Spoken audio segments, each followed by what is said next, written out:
ਸਾਰਿਆਂ ਨੂੰ ਸਤਿ ਸ਼੍ਰੀ ਅਕਾਲ। ਮੇਰਾ ਨਾਮ ਰਾਜਵੀਰ ਕੌਰ ਹੈ। ਮੈਂ ਬਾਬਾ ਨਾਮਦੇਵ ਸਰਕਾਰੀ ਸੀਨੀਅਰ ਸੈਕੰਡਰੀ ਸਕੂਲ ਘੁਮਾਣ ਜ਼ਿਲ੍ਹਾ ਗੁਰਦਾਸਪੁਰ ਵਿਖੇ ਬਤੌਰ ਪੰਜਾਬੀ ਅਧਿਆਪਿਕਾ ਸੇਵਾ ਨਿਭਾ ਰਹੀ ਹਾਂ। ਅੱਜ ਅਸੀਂ 11ਵੀਂ ਜਮਾਤ ਦੇ 94ਵੀਂ ਪੰਜਾਬੀ ਵਿਸ਼ੇ ਦੇ ਪਾਠਕ੍ਰਮ ਵਿੱਚ ਸ਼ਾਮਿਲ ਆਧੁਨਿਕ ਪੰਜਾਬੀ ਕਾਵਿ ਝਲਕਾਂ ਅਤੇ ਇਤਿਹਾਸ ਪੁਸਤਕ ਵਿੱਚ ਦਰਜ ਸੰਤ ਰਾਮ ਉਦਾਸੀ ਦੀ ਕਵਿਤਾ ਕਮੀਆਂ ਦਾ ਵਿਹੜਾ ਬਾਰੇ ਗੱਲਬਾਤ ਕਰਾਂਗੇ। ਸੰਤ ਰਾਮ ਉਦਾਸੀ ਪੰਜਾਬ ਦੇ ਲੋਕ ਮਨਾਂ ਤੇ ਰਾਜ ਕਰਨ ਵਾਲੇ ਕ੍ਰਾਂਤੀਕਾਰੀ ਸ਼ਾਇਰ ਹੋਏ ਹਨ। ਆਪ ਦਾ ਜਨਮ 20 ਅਪ੍ਰੈਲ 1939 ਈਸਵੀ ਨੂੰ ਬਰਨਾਲੇ ਨੇੜੇ ਪਿੰਡ ਰਾਏਸਰ ਵਿਖੇ ਮੇਹਰ ਸਿੰਘ ਦੇ ਘਰ ਹੋਇਆ। ਆਪ ਕਮੀਆਂ ਦੇ ਵਿਹੜੇ ਵਿੱਚ ਸੂਰਜ ਵਾਂਗ ਚੜ੍ਹੇ ਸਨ। 10ਵੀਂ ਪਾਸ ਕਰਨ ਤੋਂ ਬਾਅਦ ਆਪ ਨੇ JBT ਕੀਤੀ ਅਤੇ ਸਕੂਲ ਮਾਸਟਰ ਲੱਗ ਗਏ। ਆਪ ਦੇ ਕਾਵਿ ਸੰਗ੍ਰਹਿ ਲਹੂ ਭਿੱਜੇ ਬੋਲ, ਸੈਨਤਾਂ, ਕਮੀਆਂ ਦਾ ਵਿਹੜਾ, ਚੌਨੁਕਰੀਆਂ, ਸੀਖਾਂ ਆਦਿ ਪੰਜਾਬੀ ਸਾਹਿਤ ਵਿੱਚ ਵਿਸ਼ੇਸ਼ ਦਰਜਾ ਰੱਖਦੇ ਹਨ। ਆਪ ਦੀਆਂ ਅਣਛਪੀਆਂ ਅਤੇ ਪਹਿਲੇ ਦੌਰ ਦੀਆਂ ਕਵਿਤਾਵਾਂ ਸਮੇਤ ਸਾਰੀ ਰਚਨਾ ਨੂੰ ਰਾਜਿੰਦਰ ਰਾਹੀ ਜੀ ਨੇ ਸੰਤ ਰਾਮ ਉਦਾਸੀ ਜੀਵਨ ਅਤੇ ਸਮੁੱਚੀ ਰਚਨਾ ਵਿੱਚ ਪ੍ਰਕਾਸ਼ਿਤ ਕੀਤਾ ਹੈ। ਆਪ ਦੀ ਕ੍ਰਾਂਤੀਕਾਰੀ ਸੰਵੇਦਨਾ ਵਿੱਚ ਕਿਰਤੀ ਮਨੁੱਖ ਦੀ ਜ਼ਿੰਦਗੀ ਦੀ ਰਗ-ਰਗ, ਮੁੜ੍ਹਕਾ, ਖੂਨ, ਮੰਦਹਾਲੀ, ਤਰਾਸਦੀ ਦੇ ਨਾਲ-ਨਾਲ ਵੱਡੀਆਂ ਤਾਂਘਾਂ ਦੇ ਸੁਪਨੇ ਹਨ, ਇਨਕਲਾਬ ਦੇ ਸੁਪਨੇ ਹਨ, ਲੋਟੂਆਂ ਦੀ ਮੌਤ ਦੇ ਪੈਗਾਮ ਹਨ, ਲੁੱਟੀ ਅਜ਼ਮਤ ਦੀਆਂ ਦਿਲ ਕੰਬਾਊ ਦਾਸਤਾਨਾਂ ਹਨ, ਕਿਰਤੀ ਔਰਤਾਂ ਦੇ ਹੌਕੇ ਅਤੇ ਵਿਰਲਾਪ ਹਨ। ਅੰਤ 1 ਨਵੰਬਰ 1986 ਦੇ ਦਿਨ ਸ੍ਰੀ ਹਜ਼ੂਰ ਸਾਹਿਬ ਵਿਖੇ ਇੱਕ ਕਵੀ ਦਰਬਾਰ ਵਿੱਚ ਹਿੱਸਾ ਲੈਣ ਜਾਂਦਿਆਂ ਮਨਮਾੜ ਰੇਲਵੇ ਸਟੇਸ਼ਨ ਉੱਤੇ ਸੰਤ ਰਾਮ ਉਦਾਸੀ ਜੀ ਦਾ ਦੇਹਾਂਤ ਹੋ ਗਿਆ। 11ਵੀਂ ਜਮਾਤ ਦੇ 94ਵੀਂ ਪੰਜਾਬੀ ਵਿਸ਼ੇ ਦੇ ਪਾਠਕ੍ਰਮ ਵਿੱਚ ਸ਼ਾਮਿਲ ਸੰਤ ਰਾਮ ਉਦਾਸੀ ਦੀ ਕਵਿਤਾ ਦਾ ਨਾਂ ਹੈ ਕਮੀਆਂ ਦਾ ਵਿਹੜਾ। ਇਸ ਕਵਿਤਾ ਵਿੱਚ ਕਵੀ ਨੇ ਦੇਸ਼ ਦੀ ਦਲਿਤ ਕੰਮੀ ਸ਼੍ਰੇਣੀ ਦੀ ਮੰਦਹਾਲੀ ਭਰੀ ਹਾਲਤ ਨੂੰ ਪੇਸ਼ ਕਰਦਿਆਂ ਕੁਦਰਤ ਨੂੰ ਵੀ ਵਿਅੰਗਾਤਮਕ ਰੂਪ ਵਿੱਚ ਪੇਸ਼ ਕੀਤਾ ਹੈ, ਪਰੰਤੂ ਨਾਲ ਹੀ ਕ੍ਰਾਂਤੀ ਦੀ ਆਸ਼ਾ ਨੂੰ ਵੀ ਪ੍ਰਗਟ ਕੀਤਾ ਹੈ। ਇਹ ਕਵਿਤਾ ਮੁੱਖ ਤੌਰ ਤੇ ਸੂਰਜ ਨੂੰ ਸੰਬੋਧਿਤ ਹੈ। ਕਵਿਤਾ ਹੈ: ਮਾਂ ਧਰਤੀਏ ਤੇਰੀ ਗੋਦ ਨੂੰ ਚੰਨ ਹੋਰ ਬਥੇਰੇ, ਤੂੰ ਮੱਘਦਾ ਰਹੀਂ ਵੇ ਸੂਰਜਾ ਕਮੀਆਂ ਦੇ ਵਿਹੜੇ, ਜਿੱਥੇ ਤੰਗ ਨਾ ਸਮਝਣ ਤੰਗੀਆਂ ਨੂੰ, ਜਿੱਥੇ ਮਿਲਣ ਅੰਗੂਠੇ ਸੰਗੀਆਂ ਨੂੰ, ਜਿੱਥੇ ਵਾਲ ਤਰਸਦੇ ਕੰਘੀਆਂ ਨੂੰ, ਨੱਕ ਵਗਦੇ ਅੱਖਾਂ ਚੁੰਨੀਆਂ ਤੇ ਦੰਦ ਘਰੇੜੇ, ਤੂੰ ਮੱਘਦਾ ਰਹੀਂ ਵੇ। ਮੱਘਦਾ ਸ਼ਬਦ ਦਾ ਅਰਥ ਹੈ ਨਿੱਘ ਦਿੰਦਾ। ਕਮੀਆਂ ਸ਼ਬਦ ਦਾ ਅਰਥ ਹੈ ਦਲਿਤ ਲੋਕ ਜਾਂ ਗਰੀਬ ਕਿਰਤੀ। ਸੰਗੀਆਂ ਸ਼ਬਦ ਦਾ ਅਰਥ ਹੈ ਰਗਾਂ। ਦੰਦ ਘਰੇੜੇ ਭਾਵ ਖਰਾਬ ਹੋ ਕੇ ਦੰਦਾਂ ਦਾ ਪੀਲੇ ਹੋ ਜਾਣਾ। ਕਵੀ ਸੰਤ ਰਾਮ ਉਦਾਸੀ ਧਰਤੀ ਮਾਂ ਨੂੰ ਕਹਿੰਦੇ ਹਨ ਕਿ ਤੇਰਾ ਮਨ ਪਰਚਾਉਣ ਲਈ ਤਾਂ ਚੰਨ ਬਥੇਰੇ ਹਨ ਅਤੇ ਤੈਨੂੰ ਦਲਿਤਾਂ ਦੇ ਦੁੱਖਾਂ ਦਾ ਫਿਕਰ ਕਰਨ ਦੀ ਜ਼ਰੂਰਤ ਨਹੀਂ। ਉਹ ਸੂਰਜ ਨੂੰ ਸੰਬੋਧਨ ਕਰਦੇ ਹੋਏ ਕਹਿੰਦੇ ਹਨ ਕਿ ਉਹ ਵੀ ਕਿਸੇ ਦੇ ਦੁੱਖ ਤਕਲੀਫ ਦੀ ਪਰਵਾਹ ਕੀਤੇ ਬਿਨਾ ਦਲਿਤ ਕਮੀਆਂ ਦੇ ਵਿਹੜੇ ਵਿੱਚ ਚਮਕਦਾ ਰਹੇ। ਇਹ ਵਿਹੜੇ ਉਹ ਵੀ ਹਨ ਜਿੱਥੇ ਦੁੱਖਾਂ ਤਕਲੀਫਾਂ ਤੋਂ ਤੰਗ ਲੋਕ ਆਪਣੀਆਂ ਤੰਗੀਆਂ ਦੇ ਕਾਰਨਾਂ ਨੂੰ ਸਮਝਣ ਦੀ ਕੋਸ਼ਿਸ਼ ਹੀ ਨਹੀਂ ਕਰਦੇ, ਜਿੱਥੇ ਉਹਨਾਂ ਦੇ ਅੰਦਰੋਂ ਨਿਕਲਣ ਵਾਲੀਆਂ ਦੁੱਖ ਭਰੀਆਂ ਆਵਾਜ਼ਾਂ ਨੂੰ ਦਬਾਉਣ ਲਈ ਸਰਮਾਏਦਾਰ ਜਗੀਰਦਾਰ ਤਾਕਤਾਂ ਉਹਨਾਂ ਦੀਆਂ ਸੰਗੀਆਂ ਨੂੰ ਅੰਗੂਠਿਆਂ ਨਾਲ ਦਬਾ ਦਿੰਦੇ ਹਨ, ਜਿੱਥੇ ਬੱਚਿਆਂ ਨੂੰ ਆਪਣੇ ਵਾਲ ਸਵਾਰਨ ਲਈ ਕੰਘੀਆਂ ਵੀ ਨਹੀਂ ਮਿਲਦੀਆਂ, ਉਹਨਾਂ ਦੇ ਨੱਕ ਵਗਦੇ ਰਹਿੰਦੇ ਹਨ, ਅੱਖਾਂ ਰੋਗਾਂ ਕਾਰਨ ਚੁੰਨੀਆਂ ਹੋ ਜਾਂਦੀਆਂ ਹਨ ਅਤੇ ਦੰਦ ਘਰੇੜੇ ਨਾਲ ਭਰੇ ਰਹਿੰਦੇ ਹਨ। ਜਿੱਥੇ ਰੂਹ ਬਣ ਗਈ ਇੱਕ ਹਵਾ ਹੈ, ਜਿੱਥੇ ਜ਼ਿੰਦਗੀ ਇੱਕ ਪਛਤਾਵਾ ਹੈ, ਜਿੱਥੇ ਕੈਦ ਅਣਖ ਦਾ ਲਾਵਾ ਹੈ, ਜਿੱਥੇ ਅਕਲ ਮਸੋਸੀ ਮੁੜ ਪਈ ਖਾ ਰੋਜ਼ ਥਪੇੜੇ, ਤੂੰ ਮੰਗਦਾ ਰਹੀਂ ਵੇ। ਹਵਾ ਸ਼ਬਦ ਦਾ ਅਰਥ ਹੈ ਹੌਕਾ, ਮਸੋਸੀ ਸ਼ਬਦ ਦਾ ਅਰਥ ਹੈ ਨਿਰਾਸ਼। ਸੰਤ ਰਾਮ ਉਦਾਸੀ ਸੂਰਜ ਨੂੰ ਸੰਬੋਧਨ ਕਰਦੇ ਹੋਏ ਕਹਿੰਦੇ ਹਨ ਕਿ ਉਹ ਕਿਸੇ ਦੇ ਦੁੱਖ ਤਕਲੀਫ ਦੀ ਪਰਵਾਹ ਕੀਤੇ ਬਿਨਾ ਕਮੀਆਂ ਦੇ ਵਿਹੜੇ ਵਿੱਚ ਚਮਕਦਾ ਰਹੇ। ਇਹ ਵਿਹੜਾ ਉਹ ਹੈ ਜਿੱਥੇ ਦੁੱਖਾਂ ਵਿੱਚ ਫਸੀ ਮਨੁੱਖਾਂ ਦੀ ਰੂਹ ਇੱਕ ਹੌਕਾ ਅਤੇ ਜ਼ਿੰਦਗੀ ਇੱਕ ਪਛਤਾਵਾ ਬਣ ਕੇ ਰਹਿ ਜਾਂਦੀ ਹੈ। ਇਹ ਉਹ ਥਾਂ ਹੈ ਜਿੱਥੇ ਜਾਗੀਰਦਾਰ ਸਰਮਾਏਦਾਰ ਆਪਣੇ ਕਮੀਆਂ ਦੇ ਰੋਹ ਦਾ ਲਾਵਾ ਬਾਹਰ ਹੀ ਨਹੀਂ ਨਿਕਲਣ ਦਿੰਦੇ, ਜਿੱਥੇ ਇਹਨਾਂ ਲੋਟੂ ਤਾਕਤਾਂ ਦੇ ਥਪੇੜੇ ਖਾ ਖਾ ਕੇ ਨਿਰਾਸ਼ ਹੋਈ ਅਕਲ ਪਿੱਛੇ ਹੀ ਮੁੜ ਪੈਂਦੀ ਹੈ ਅਤੇ ਆਪਣੇ ਦੁੱਖਾਂ ਤੋਂ ਛੁਟਕਾਰਾ ਪਾਉਣ ਲਈ ਕੁਝ ਅੱਗੇ ਸੋਚਣ ਦਾ ਯਤਨ ਹੀ ਨਹੀਂ ਕਰਦੀ।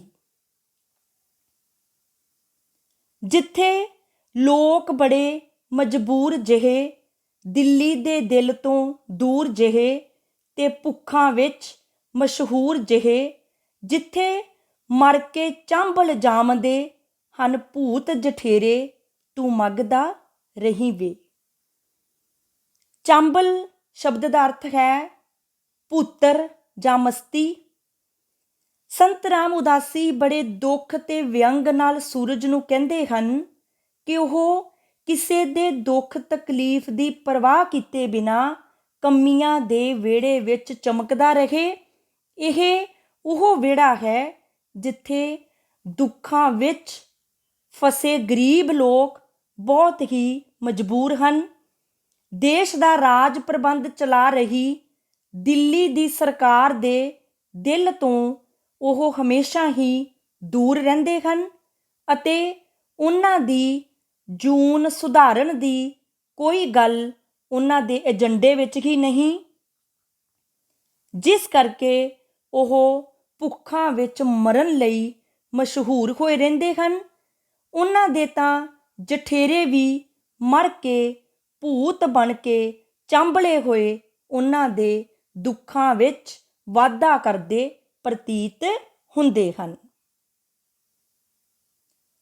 ਜਿੱਥੇ ਬੰਦਾ ਜੰਮਦਾ ਸੀਰੀ ਹੈ, ਟਕਿਆਂ ਦੀ ਮੀਰੀ ਪੀਰੀ ਹੈ, ਜਿੱਥੇ ਕਰਜ਼ੇ ਹੇਠ ਪੰਜੀਰੀ ਹੈ, ਬਾਪੂ ਦੇ ਕਰਜ਼ ਦਾ ਸੂਦ ਨੇ ਪੁੱਤ ਜੰਮਦੇ ਜਿਹੜੇ, ਤੂੰ ਮੰਗਦਾ ਰਹੀਂ ਵੇ। ਸੀਰੀ ਸ਼ਬਦ ਦਾ ਅਰਥ ਹੈ ਪੈਲੀ ਦਾ ਹਿੱਸੇਦਾਰ ਜਾਂ ਕਾਮਾ। ਸੂਦ ਸ਼ਬਦ ਦਾ ਅਰਥ ਹੈ ਵਿਆਜ। ਸੰਤ ਰਾਮ ਉਦਾਸੀ ਬੜੇ ਦੁੱਖ ਤੇ ਵਿਅੰਗ ਨਾਲ ਸੂਰਜ ਨੂੰ ਸੰਬੋਧਨ ਕਰਦੇ ਹੋਏ ਕਹਿੰਦੇ ਹਨ ਕਿ ਉਹ ਕਿਸੇ ਦੇ ਦੁੱਖ ਤਕਲੀਫ ਦੀ ਪਰਵਾਹ ਕੀਤੇ ਬਿਨਾ ਦਲਿਤ ਕਮੀਆਂ ਦੇ ਵਿਹੜੇ ਵਿੱਚ ਮੰਗਦਾ ਰਹੇ। ਇਹ ਉਹ ਵਿਹੜਾ ਹੈ ਜਿੱਥੇ ਜੰਮਦਾ ਬੱਚਾ ਹੀ ਆਪਣੇ ਪਿਓ ਦਾ ਕਰਜ਼ਾ ਲਾਹੁਣ ਲਈ ਜ਼ਿਮੀਂਦਾਰ ਦਾ ਸਿਰੀ ਹੁੰਦਾ ਹੈ। ਇੱਥੇ ਤਾਂ ਹਰ ਪਾਸੇ ਪੈਸੇ ਵਾਲਿਆਂ ਦਾ ਹੀ ਰਾਜ ਚੱਲਦਾ ਹੈ। ਇਨ੍ਹਾਂ ਘਰਾਂ ਵਿੱਚ ਵੱਸਦੇ ਲੋਕਾਂ ਉੱਤੇ ਕਰਜ਼ੇ ਦਾ ਭਾਰ ਇੰਨਾ ਹੁੰਦਾ ਹੈ ਕਿ ਉਹਨਾਂ ਵਿੱਚ ਪੰਜੀਰੀ ਵਰਗਾ ਕੋਈ ਪੌਸ਼ਟਿਕ ਖਾਣਾ ਖਾਣ ਦੀ ਸਮਰੱਥਾ ਹੀ ਨਹੀਂ ਹੁੰਦੀ। ਇੱਥੇ ਤਾਂ ਘਰ ਵਿੱਚ ਜਿਹੜਾ ਵੀ ਪੁੱਤ ਜੰਮਦਾ ਹੈ ਉਹ ਇੱਕ ਤਰ੍ਹਾਂ ਉਸ ਦੇ ਬਾਪ ਸਿਰ ਚੜ੍ਹੇ ਕਰਜ਼ੇ ਦਾ ਵਿਆਜ ਹੀ ਹੁੰਦਾ ਹੈ। ਜੇ ਸੋਕਾ ਇਹ ਹੀ ਸੜਦੇ ਨੇ, ਜੇ ਡੋਬਾ ਇਹ ਹੀ ਮਰਦੇ ਨੇ, ਸਭ ਕਹਿਰ ਇਹਨਾਂ ਸਿਰ ਵਰਦੇ ਨੇ।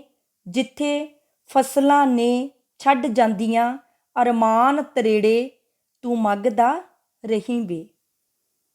ਸੋਕਾ ਸ਼ਬਦ ਦਾ ਅਰਥ ਹੈ ਔੜ। ਡੋਬਾ ਸ਼ਬਦ ਦਾ ਅਰਥ ਹੈ ਬਹੁਤਾ ਮੀਂਹ ਪੈਣ ਨਾਲ ਆਏ ਪਾਣੀ ਦੁਆਰਾ ਸਭ ਕੁਝ ਡੋਬ ਦੇਣਾ। ਅਰਮਾਨ ਸ਼ਬਦ ਦਾ ਅਰਥ ਹੈ ਚਾਅ। ਕਵੀ ਸੰਤ ਰਾਮ ਉਦਾਸੀ ਬੜੇ ਦੁੱਖ ਤੇ ਵਿਅੰਗ ਨਾਲ ਸੂਰਜ ਨੂੰ ਕਹਿੰਦੇ ਹਨ ਕਿ ਉਹ ਕਿਸੇ ਦੇ ਦੁੱਖ ਤਕਲੀਫ ਦੀ ਪਰਵਾਹ ਕੀਤੇ ਬਿਨਾਂ ਦਲਿਤ ਕੰਮੀਆਂ ਦੇ ਵਿਹੜੇ ਵਿੱਚ ਮੱਘਦਾ ਰਹੇ। ਇਸ ਵਿਹੜੇ ਵਿੱਚ ਉਹ ਲੋਕ ਵੱਸਦੇ ਹਨ ਜਿਹੜੇ ਜੇਕਰ ਸੋਕਾ ਪੈ ਜਾਵੇ ਤਾਂ ਉਹ ਹੀ ਸੜਦੇ ਹਨ, ਅਰਥਾਤ ਬਹੁਤਾ ਨੁਕਸਾਨ ਉਹਨਾਂ ਦਾ ਹੀ ਹੁੰਦਾ ਹੈ।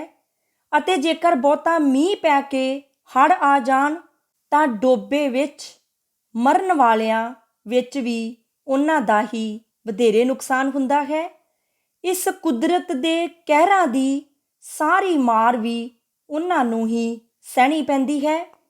ਇਹ ਉਹ ਵਿਹੜਾ ਹੈ ਜਿੱਥੇ ਵੱਸਦੇ ਲੋਕਾਂ ਦੇ ਅਰਮਾਨ ਕੁਦਰਤ ਦੀ ਕਰੋਪੀ ਨਾਲ ਫਸਲਾਂ ਦੇ ਤਬਾਹ ਹੋਣ ਕਾਰਨ ਤਿੜਕ ਜਾਂਦੇ ਹਨ ਅਤੇ ਵਿਚਾਰੇ ਹੱਥ ਮਲਦੇ ਰਹਿ ਜਾਂਦੇ ਹਨ।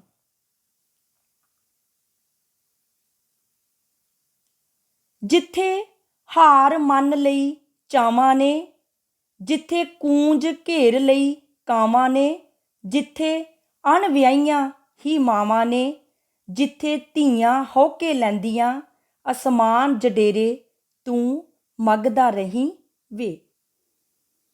ਜਡੇਰੇ ਸ਼ਬਦ ਦਾ ਅਰਥ ਹੈ ਜਿੱਡੇ। ਸੰਤ ਰਾਮ ਉਦਾਸੀ ਸੂਰਜ ਨੂੰ ਸੰਬੋਧਨ ਕਰਦੇ ਹੋਏ ਕਹਿੰਦੇ ਹਨ ਕਿ ਉਹ ਕਿਸੇ ਦੇ ਦੁੱਖ ਤਕਲੀਫ ਦੀ ਪਰਵਾਹ ਕੀਤੇ ਬਿਨਾਂ ਦਲਿਤ ਕੰਮੀਆਂ ਦੇ ਵਿਹੜੇ ਵਿੱਚ ਮੱਘਦਾ ਰਹੇ। ਇਸ ਵਿਹੜੇ ਵਿੱਚ ਉਹ ਲੋਕ ਵੱਸਦੇ ਹਨ ਜਿਨ੍ਹਾਂ ਦੇ ਚਾਵਾਂ ਨੇ ਕੁਦਰਤ ਅਤੇ ਸ਼ੋਸ਼ਣ ਕਰਨ ਵਾਲੀਆਂ ਜਮਾਤਾਂ ਅੱਗੇ ਹਾਰ ਮੰਨ ਲਈ ਹੈ। ਇੱਥੋਂ ਦੀ ਹਾਲਤ ਤਾਂ ਇਸ ਤਰ੍ਹਾਂ ਹੈ ਜਿਵੇਂ ਬਹੁਤ ਸਾਰੇ ਕਾਵਾਂ ਨੇ ਇੱਕ ਕੂੰਜ ਨੂੰ ਘੇਰਾ ਪਾ ਲਿਆ ਹੋਵੇ। ਇਸ ਵਿਹੜੇ ਵਿੱਚ ਵੱਸਦੀਆਂ ਧੀਆਂ ਭੈਣਾਂ ਦੀ ਇੱਜ਼ਤ ਸੁਰੱਖਿਅਤ ਨਹੀਂ ਅਤੇ ਉਹ ਕਾਮੀ ਜ਼ਿਮੀਂਦਾਰਾਂ ਦੀਆਂ ਹਰਕਤਾਂ ਦਾ ਸ਼ਿਕਾਰ ਹੋ ਕੇ ਅਣਵਿਆਹੀਆਂ ਹੀ ਮਾਵਾਂ ਬਣ ਜਾਂਦੀਆਂ ਹਨ। ਇੱਥੇ ਆਪਣੀ ਇੱਜ਼ਤ ਮਿੱਟੀ ਵਿੱਚ ਰੁਲਦੀ ਦੇਖ ਕੇ ਬੇਵੱਸ ਧੀਆਂ ਅਸਮਾਨ ਜਿੱਡੇ ਵੱਡੇ ਵੱਡੇ ਹੌਕੇ ਲੈਂਦੀਆਂ ਹਨ।